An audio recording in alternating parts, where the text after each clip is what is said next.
The World Trade Organization, the WTO, is made of governments and custom territories that set, apply and enforce the global rules for trade between the members. Both the European Union and the EU 27 are individually members of the WTO. The EU's objectives at the WTO are to keep the world's trading system fair, predictable and based on common rules. They want to modernize the world's trade market so European goods, services and investment can benefit.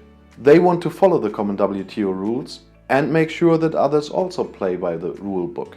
But they also want to make the WTO more open by interacting with both non-members and other international organizations. The EU wants to bring developing countries into the WTO, into the decision making and of course the global economy. But they also want to reinforce the WTO's support for sustainable trade policies worldwide. The European Commission has also put forward a set of ideas to modernize the WTO and to make world trade rules fit for the challenges of the future of a global economy. And these ideas relate to three key areas: updating the rule book so that it really does work with the global economy, strengthening the monitoring role of the WTO, and change the dispute settlement system because at the moment there's just a deadlock and it's not working. The EU, of course, is part of some WTO institutions as well. The WTO's highest decision-making body is the Ministerial Conference, and the EU Trade Commissioner is the representative of the EU in that body. The European Commission also represents the EU in the General Council of the WTO.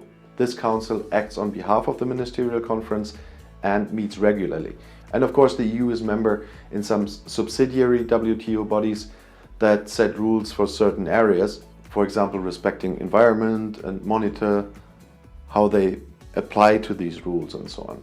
But how does the EU Commission get their permission to do what they do inside the WTO, and what are the responsibilities? Well, the EU Commission, of course, gets their permissions from the European Council to act on behalf of the EU and to negotiate. And of course, the Commission coordinates the whole EU's negotiating position with the EU 27, and that works via the Council's Trade Policy Committee.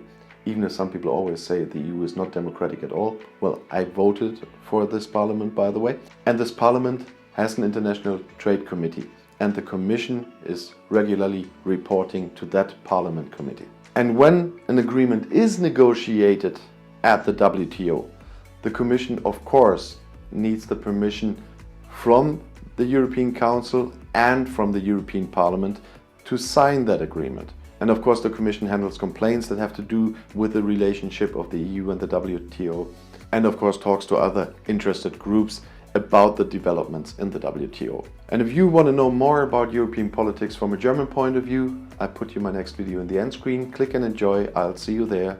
Viel Spaß!